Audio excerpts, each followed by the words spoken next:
Assalamualaikum warahmatullahi wabarakatuh. Waalaikumsalam warahmatullahi wabarakatuh. Selamat pagi semuanya. Selamat pagi Bapak Roijal dan Ibu Haji Rini beserta teman-teman kelas F1B. Terima kasih Bapak Roijal dan Ibu Haji Rini selaku fasilitator kita yang sudah memberikan kami kelompok 3 presentasi di depan kelas terkait proyek yang kami buat. Di sini kami akan membahas lebih lanjut dan mendetail mengenai penerapan budidaya vertikultur pada tanaman sayuran.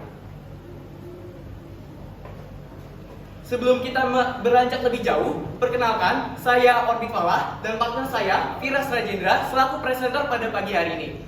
Serta teman-teman kami, pertama Syarifah Elkani, Bernala, Tiara, Alessandro, Kansa,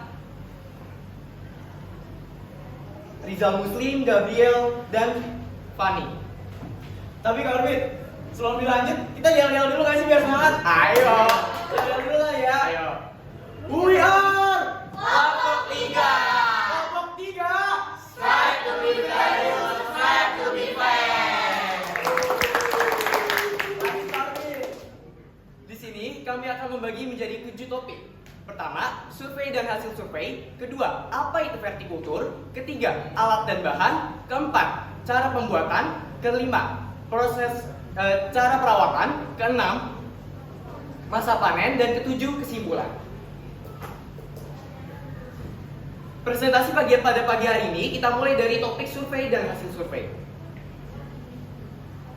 Selama proses pembuatan vertikultur, kami mendapatkan 2 narasumber. Pertama, Bapak Untung selaku owner dari hidroponik rumah, dan kedua, Bapak Hari selaku owner dari Hitofarm. Sebelum kita lanjut, ada yang menarik banget tentang narasumber kita, yaitu Bapak Hari selaku owner dari Hitofarm. Jadi Bapak Hari ini adalah seorang pensiun yang sebelum pensiun beliau bekerja di bidang pertanian DKI Jakarta. Beliau adalah seorang penyuluh pertanian yang berhadapan langsung dengan masyarakat perkotaan. Beliau pernah menghimbau masyarakat untuk berpartisipasi dalam lingkungan, namun masyarakat menolak. Beliau juga pernah memberikan motivasi kepada masyarakat tersebut, jangan pernah putus asa dan menyerah dalam bidang pertanian di zaman seperti sekarang ini. Dengan lahan yang terbatas, akhirnya Bapak Hari berpartisipasi dalam lingkungan dengan cara menanam secara vertikultur. Dan fakta menarik lainnya, Bapak Hari ini pernah diwawancarai oleh Bapak Jokowi, Presiden kita, dan Gubernur DKI Jakarta saat itu, yaitu Bapak Anies Baswedan. Untuk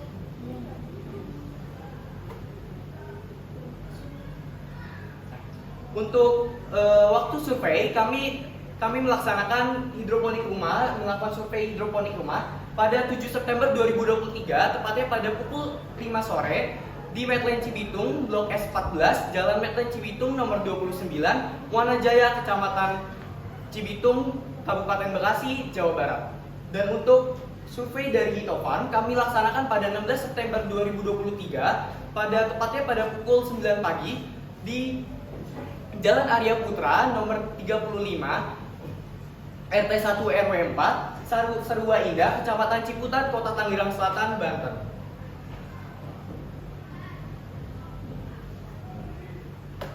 Ada 4 poin yang dikasih oleh narasumber kita, yaitu Bapak Hari. Pertama, motivasi dan tujuan Bapak Hari dalam melakukan usaha ini adalah mendorong serta mengangkat semangat masyarakat untuk berpartisipasi dalam bidang dalam bidang pertanian. Karena masyarakat saat ini dan belakangan ini sudah tidak peduli terhadap lingkungan. Poin kedua adalah alat dan bahan untuk membuat vertikultur. Secara garis besar, alat dan bahan yang digunakan adalah pipa paralon, bor, gergaji, alat pelubang, greenhouse atau rumah kaca, dan sistem pengairan. Di poin ketiga, kelebihan dan kelemahan vertikultur. Kelebihannya sendiri adalah memanfaatkan lahan yang sempit secara optimal. Namun kelemahannya, dalam membuat vertikultur ini kita diperlukan wawasan yang luas serta ilmu yang cukup. Jadi tidak bisa asal dalam menanam secara vertikultur. Dan poin keempat, yaitu ada 4 syarat keberhasilan dalam pembuatan vertikultur. Pertama, ada kesadaran diri dan niat. Dengan adanya kesadaran diri dan niat, kita tidak akan pantang menyerah dan putus asa. Karena untuk menanam secara vertikultur dibutuhkan wawasan yang luas dan kita harus menggali lebih dalam mengenai ilmu tersebut. Dan tentunya ada poin kedua yang sangat penting dalam pembuatan vertikultur, yaitu simat. Ada yang tahu simat gak? Apa tuh? Coba, siapa yang tahu simat? Ada yang tahu simat gak? Nggak tahu. Faktor pendukung vertikultur. Nggak tahu ya? Apa tuh Kak Orbi? Tolong jelasin dong. Jadi simat itu adalah sinar matahari. Tentunya dalam menanam secara vertikultur, peranan matahari ini juga sangat penting. Ketiga ada nutrisi untuk tanaman. Jadi nutrisi untuk tanaman ini terbagi menjadi dua, ada organik dan kimia. Untuk kimia ini contohnya kayak AB mix, MPK, fosfor, dan kalium. Lalu jika tidak ingin kedua opsi tersebut, ada opsi ketiga, yaitu ekoenzim. Jadi ekoenzim ini adalah pemanfaatan bahan sisa dapur. Contohnya kayak kulit pisang, kulit jeruk, kulit nanas, atau sayuran yang lain. Cara pembuatannya adalah, jadi kulit-kulit tersebut dipotong menjadi beberapa bagian, lalu dimasukkan ke dalam wadah, ditambahkan air biasa saja, air mineral, lalu ditambah gula, bisa pakai gula merah, gula coklat, ataupun gula tebu. Lalu didiamkan selama kurang lebih 3 bulan di wadah tertutup dan kedap udara.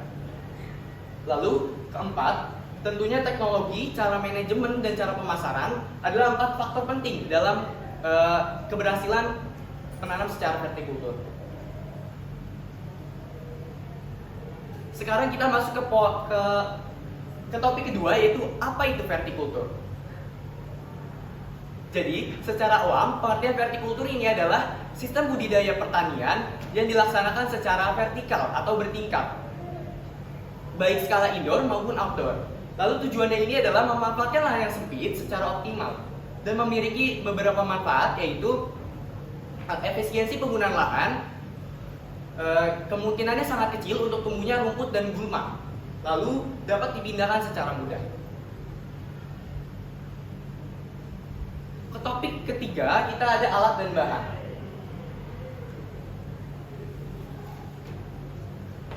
Saya akan menjelaskan alat-alat yang jarang kita dengar saja. Jadi ada bor, ada gergaji, hotgun, sendok semen. Jadi hotgun ini untuk memanaskan pipanya supaya dia bisa bolong dengan mudah.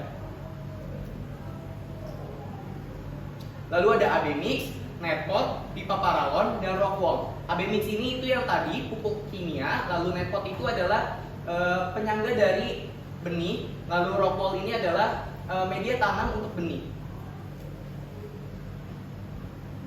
Lalu ada trisemite, pot, dan benih biji. Selanjutnya ada pasir, semen, pupuk. Dan untuk alat pembuatan rumah kaca sederhana ini diperlukan paku, palu, baut, lalu kayu, plastik ultraviolet, paranet, dan tali. Paranet ini untuk meminimalisir angin agar tanamannya tidak rusak, dan plastik ultraviolet ini untuk meminimalisir sinar matahari yang masuk agar tidak terlalu banyak. Selanjutnya akan dijelaskan oleh partner saya, yaitu Kira Surajendra. Baik, masuk ke topik selanjutnya, yaitu proses pembuatan. Proses pembuatan vertikultur sendiri ini sebenarnya stepnya cukup sederhana ya. Hanya bahan utamanya sebenarnya hanya dari paralon. Step pertama kita menyiapkan paralon sepanjang 1 meter. Lalu untuk membuat lubang-lubang ya kita memerlukan hotgun. Tapi sebelum di hotgunin kita diukur dulu jarak per lubang itu sekitar 10-15 cm. Setelah diukur jarak per lubangnya, kita gergaji dulu dengan menggunakan gergaji paralon. Lalu setelahnya baru di hotgun. Setelah di hotgun, kita bisa masukkan ukuran seperti botol Coca-Cola atau Sprite yang kaca, karena ukuran diameternya sudah cukup sesuai dengan ukuran lubang vertikultur yang sering digunakan oleh masyarakat. Selanjutnya, setelah pipa siap digunakan, kita membuat sanggahan dari si pipa vertikultur ini. Kita menggunakan pot sebagai media penyanggahnya, dengan di bawahnya dimasukkan semen dengan seperti video berikut.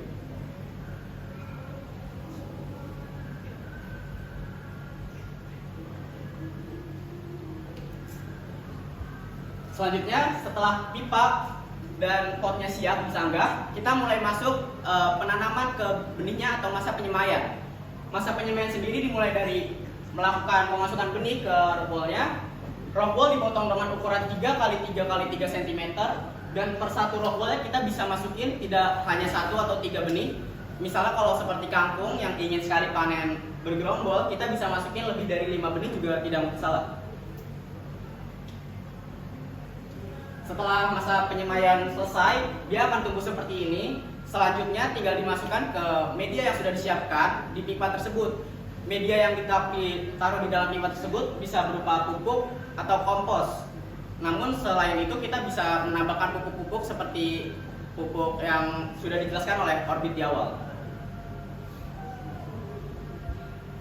Nah, untuk proses pembuatan rumah kaca sebenarnya itu cukup simpel. Kalian perlu menyiapkan sebenarnya lahan yang digunakan sesuai dengan vertikultur yang kalian buat itu seberapa banyak. Kalau misalnya hanya mungkin 5 tiang saja, kita cuma perlu ukuran mungkin sekitar 2 x 1,5 meter itu sudah sangat cukup.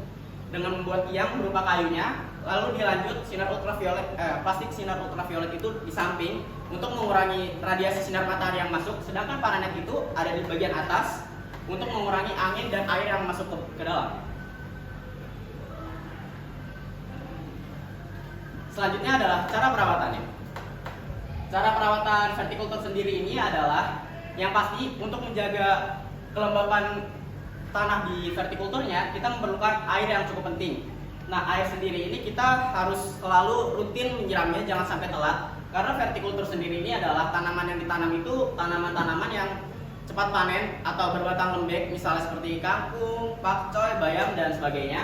Jadi untuk penyiraman air ini sama sekali tidak boleh telat, karena kalau misalnya kita telat sekali saja, itu berdampak langsung kepada tanaman, langsung layu. Sehingga kemungkinan kalau udah telat 1 kali siram, kemungkinannya bukan tidak bisa diobati kembali, kemungkinan terburuknya langsung mati. Selanjutnya adalah pupuk yang tepat untuk mempengaruhi pertumbuhan tanaman. Gunakan pupuk yang sesuai, misalnya kayak AB mix atau tadi pupuk yang bisa kita buat sendiri dari sampah limbah organik di rumah. Selanjutnya, perhatikan tanda-tanda serangan hama. Jangan sampai tanaman vertikultur kita ini bisa kena hama nih. Kalau bisa kita nyimpan di tempat yang sudah benar-benar aman. Karena vertikultur sendiri ini kita tidak bisa semprot anti pestisida, karena vertikultur sendiri ini adalah keunggulannya yaitu tanaman yang sangat steril di zaman sekarang tanpa terkena sama sekali pestisida. Selanjutnya sistem pengairan. Sistem pengairan hidroponik sebenarnya dianggap lebih unggul daripada menggunakan tanah, karena oksigen yang terjadi saat sistem pengairan itu lebih banyak, dan sudah pasti tanaman itu akarnya selalu basah, dan vitamin yang diberikan tuh akan lebih maksimal karena sudah pasti menyerap dari akar ke airnya tersebut. Masa panennya. Selanjutnya masa panen. Masa panen sebenarnya di metode penanaman vertikultur sendiri ini dibagi menjadi 2, yaitu dimulai dari masa semai dan masa penanaman. Masa semai sendiri itu sekitar 7-10 hari. Selama masa semai kita tidak boleh sama sekali terkena matahari. Ketika di dalam rock wall kita masukkan ke plastik hitam dan disimpan di tempat gelap. Dan selanjutnya adalah masa panennya. Masa panennya sendiri itu sekitar 25-35 hari tergantung tanaman yang kita tanam. Kalau misalnya seperti kangkung itu biasanya cukup sampai 25-35 hari. Tapi kalau misalnya sedikit yang lebih besar kayak pakcoy itu biasanya 30-35 hari. Aksi yang dilakukan. Ilmu keterampilan yang harus dikuasai itu sebenarnya ada satu dari pemahaman mengenai cara pengairan pada hidrovertikultur, yang kedua keterampilan bercocok tanam. Waktu yang dibutuhkan itu sebenarnya kurang lebih 2 bulan. Itu dimulai dari mencari narasumber tentang ilmu yang digunakan dalam proses penanaman vertikultur. Yang kedua itu pembuatan desainnya. Yang ketiga itu mulai mencari alat dan bahan yang perlu digunakan. Dan yang keempat itu proses aksi dalam merancang vertikultur ini. Smart goal setting kami Tentu saja untuk mensukseskan proyek kami melakukan 5 dasar konsep SMART goal setting, yaitu spesifik, measurable, attainable, relevant, dan timely. 5 konsep dasar SMART goal setting inilah yang membuat kami sukses melakukan proyek kali ini. Yang tentu saja itu diberikan oleh arahan oleh fasilitator kami. Kesimpulannya adalah proses vertikultur ini sangat cocok digunakan untuk di perumahan dengan lahan yang sempit di zaman yang mungkin zaman sekarang sudah sulit. Kalau kita ingin bercocok tanam harus kendala dengan lahan yang luas atau jarangnya lah kita dapat sayuran yang sudah steril gitu. Nah, vertikultur ini sangat cocok digunakan untuk hal-hal seperti itu.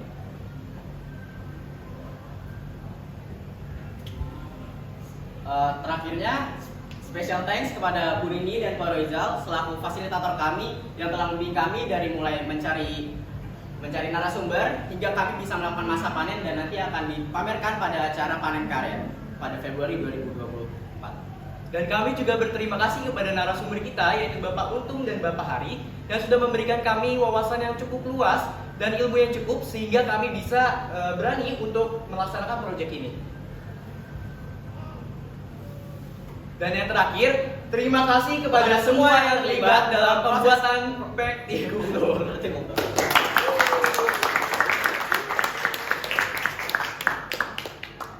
Saya Pras Rajendra, Saya Orbit Falah. pamit mengundurkan diri. Wassalamualaikum warahmatullahi wabarakatuh.